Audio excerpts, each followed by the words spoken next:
Jornal da Mix. De acordo com a Sociedade Brasileira de Cirurgia Plástica, a previsão é de que em 2023 sejam feitos mais de 2 milhões de procedimentos. Lipoaspiração e próteses mamárias estão aí no topo. Mas também tem a ginecologia regenerativa que está em alta e muitas mulheres têm procurado esse procedimento, tanto pela estética quanto pela funcionalidade, para recuperar a funcionalidade aí da área íntima da mulher, que com a idade vai se perdendo. E para conversar sobre esse assunto, eu converso agora com o ginecologista e especialista em ginecologia regenerativa, Dr. Charles Berger. Seja muito bem-vindo. Bom dia, Gisele. Muito obrigado pela oportunidade de estar aqui no programa de vocês. Dr. Charles, primeiro, né, a gente falando dessa área, vamos falar, a gente falar da vulva. Nesse momento, acho que a gente vai falar pepeca, Pancho, porque, né, não sei como é que tá aí o pessoal. Bom, acho que sim. Para evitar tabus, mas a gente vai falar abertamente sobre o assunto que é necessário. Dr. Charles, a gente envolve todo o aparelho, né, da mulher, da área íntima da mulher. Qual que é o procedimento que tem sido mais procurado no seu consultório, que o senhor vê que realmente as mulheres estão preocupadas? Se você me pergunta do ponto de vista estético, as alterações dos pequenos lábios, dos grandes lábios, são as cirurgias mais comumente procuradas. Esse que é a ninfoplastia, que chama, né? A ninfoplastia, que é a plástica de pequenos lábios, e a labioplastia, que é a plástica dos grandes lábios vaginais. Mas há uma demanda muito grande acontecendo porque a utilização de hormônios anabolizantes de uma forma underground, de uma forma muito comum em academias, de uma forma que a gente não orienta que faça, traz como efeito secundário o aumento do clitóris e do capuz clitoridiano. Isso faz com que a gente tenha a necessidade de fazer a correção desses inesteticismos, que são as alterações estéticas por conta do uso de drogas. Então, é uma demanda bastante grande o tratamento dessas situações. Esse problema, né, causado pelo uso inadequado desses produtos tem aumentado, Dr. Charles? Você tem visto isso no consultório? Sim. Ou seja, tem mais gente usando esse tipo de produto indevidamente do que tinha antigamente? Tem um nome, né? Acho que é o tal do... Vocês podem falar, é o tal do chip da beleza. Chip da beleza. Né? Que em princípio parece muito tentador, mas... Sim. Dentro desse contexto, é muito importante você não usar esses hormônios para fins estéticos. Uhum. Quando nós estamos trabalhando para tratamento de patologias, como por exemplo endometriose, adenomiose, miomas, pacientes na menopausa, você tem uma justificativa de estar usando as medicações em doses terapêuticas. Uhum. Agora, quando você utiliza-se das doses suprafisiológicas, ou que você tira da média natural do uso de qualquer medicamento, você está usando isso não como um medicamento, mas sim como uma droga com potenciais adversos. E realmente um dos potenciais adversos das drogas androgênicas, e aí a gestrinona que você está se referindo é uma das drogas androgênicas, pode sim causar um dos efeitos colaterais, que é o aumento do volume do clitóris de maneira exagerada. É claro, Gisele e Pancho, que a gente quer um aumento do clitóris sim nas pacientes na menopausa. Você quer uma neovascularização daquele local, mas de uma maneira fisiológica, não supra.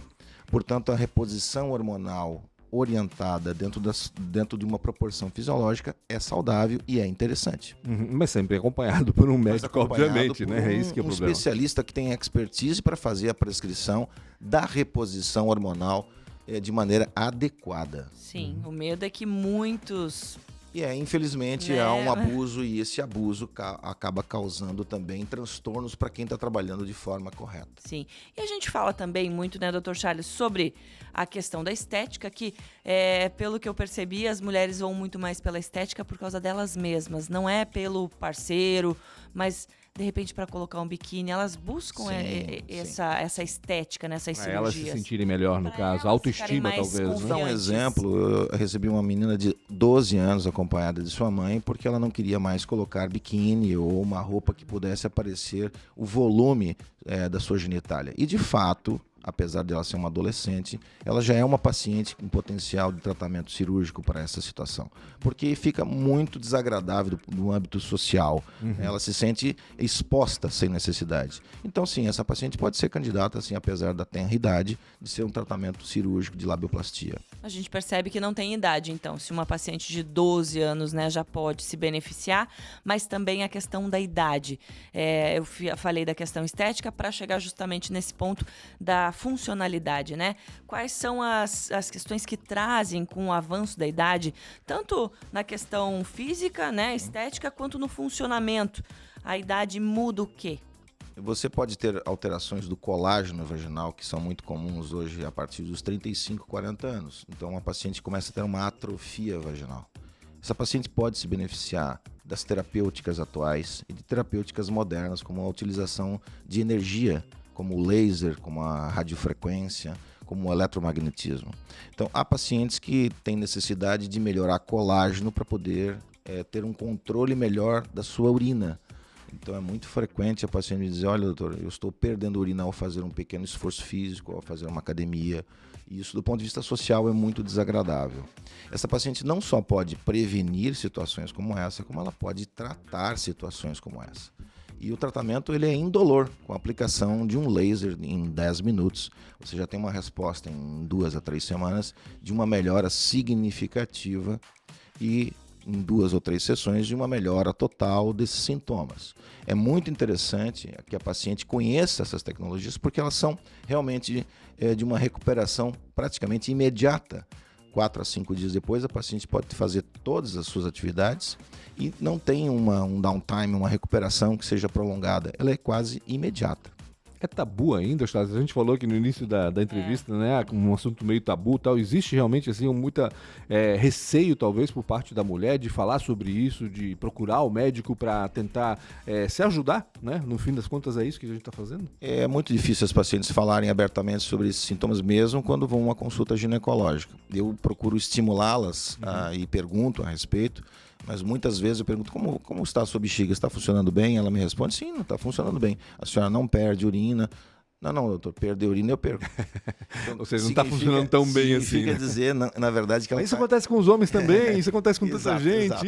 Mas ela interpreta isso como um evento normal da idade, o que me preocupa ainda mais. Muita gente tem isso na cabeça. Isso está dentro de uma normalidade, o que não é fato. Aí mesmo que vem o papel do médico fazer a pergunta certa, né? Será que... E mesmo que é normal com a idade, pode hoje ser tratado, né? Tem tanta alternativa hoje, médica, tecnologia. Eu gosto de dizer, Pancho, que na verdade a paciente deveria dizer: olha, isso eu considero comum, eu considero frequente, mas não a palavra normal. O normal é ela ter o controle da sua função esfincteriana, o controle da bexiga, o controle das fezes. Então, isso é importante a gente deixar claro. É importante ter esse controle. Porém, as pacientes podem realmente ter uma perda, sobretudo urinária, com grande frequência a partir dos 40 anos de idade, quando ela começa a entrar naquele período de senilidade do climatério e da menopausa. E aí também a situação que nós temos que discutir é que ela deve, sim, dentro desse contexto da ginecologia regenerativa, utilizar-se de um padrão, por exemplo, de terapia de reposição hormonal. Muitas vezes, a paciente hoje ainda tem o tabu e o medo de não utilizar reposição hormonal. A reposição hormonal, no contexto atual, ela tem um nicho, um espaço muito grande. E claro que nós temos pacientes com contraindicações e por isso ela precisa passar por uma consulta médica especializada e ter essa sua recomendação. Mas hoje nós temos dentro da reposição hormonal um grande pilar de sustentação da boa qualidade de vida das pacientes. Entendi. Charles, eu tenho... por hábito, vamos dizer assim, às vezes estou em casa lá sem muita paciência para procurar alguma coisa, a gente acaba caindo lá no tal do botched, né? Que são os médicos cirurgiões que revertem problemas de cirurgias plásticas passadas, né? Existe esse problema também nessa área, ou seja, existem mulheres que sofrem aí problemas com uma cirurgia plástica nas regiões íntimas que tem que ser revertido depois? Claro, isso é fato. Por isso nós estamos aqui trabalhando e trazendo para Blumenau um centro especializado de cirurgia estética íntima, não só na área cirúrgica, como na área das energias, e por isso nós temos a impressão de que logo, num curto espaço de tempo, teremos que formar muito mais profissionais sobre a demanda que nós temos hoje no mercado. Portanto, é interessante que o profissional se desperte E eu acho que esse é o papel que nós estamos fazendo aqui. Despertar também a população, mas também os colegas profissionais na área ginecológica para estarem procurando formação e informação nessa área que é muito interessante, mas que requer muita dedicação. O profissional precisa realmente estar disposto a voltar ao banco de escola, a voltar ao treinamento cirúrgico para absorver inúmeras tecnologias e técnicas cirúrgicas que hoje estão no mercado. E, doutor Charles, em relação à depilação, né? A gente sabe que as mulheres brasileiras gostam muito, seja qualquer tipo de depilação, mas nos últimos tempos o laser veio aí como uma ferramenta para eliminar. É indicado, é ruim ter ou não ter pelo, faz diferença. E esse laser que é aplicado justamente nessa região pode afetar alguma coisa ou realmente ele tem uma frequência ali que não vai ter grandes problemas para... Excelente pergunta. A utilização ou não da depilação ou epilação é cultural, né? Nós sabemos que nós temos populações que não dão importância para isso e populações que dão importância para isso, ou seja, isso é cultural. Mas dentro do nosso país, eu vou responder isso dentro do nosso país, isso é culturalmente aceito e bem-vindo. Portanto, as maneiras que nós temos para fazer basicamente são a forma de depilação com cera, a depilação com a lâmina, né? E a depilação com laser. A menos problemática seria, teoricamente, o laser, mas ela tem um custo operacional. Né? Ela vai atingir ali, exatamente o folículo piloso. Então, todos os lasers têm as suas características, o que nós chamamos de cromóforos, ou seja, ele tem uma intenção. Então, quando eu estou usando um laser de CO2, não é a mesma coisa que usar um laser de alexandrite para fazer depilação. São áreas de atuação completamente diferentes do laser. O laser tem muitas possibilidades, inclusive o laser para fazer cirurgia. E o laser alexandrite que faz depilação não faz cirurgia. Então é interessante que o paciente entenda as diferenças relacionadas. Porém, hoje, o menos agressivo seria realmente o laser, porque ele vai atingir somente o folículo piloso.